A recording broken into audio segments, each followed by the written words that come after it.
দেশে থাকতে ভাবতাম বিদেশে গিয়ে প্রতি মাসে 70-80 হাজার টাকা ইনকাম করব, লাখ টাকার ফোন কিনবো, ছুটির দিনে এখানে এখানে ঘুরতে যাব, 3-4 বছর বিদেশ থেকে বাড়ি গিয়ে গাড়ি কিনবো, বাড়ি করব, একটা ব্যবসা করব, সুখে শান্তিতে সংসার করব, সুখে শান্তিতে জীবন পার করব।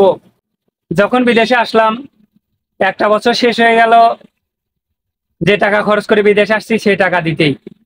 তারপরে আরো 6 মাস চলে গেল।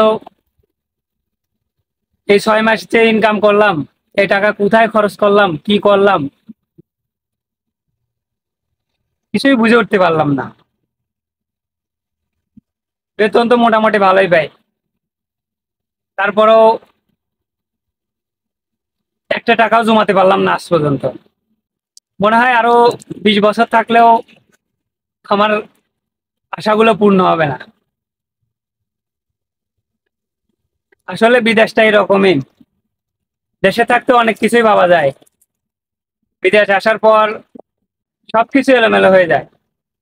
টাকা ইনকাম ঠিকই হয়, কিন্তু টাকা কিভাবে খরচ হয় এটাই বোঝা যায় না।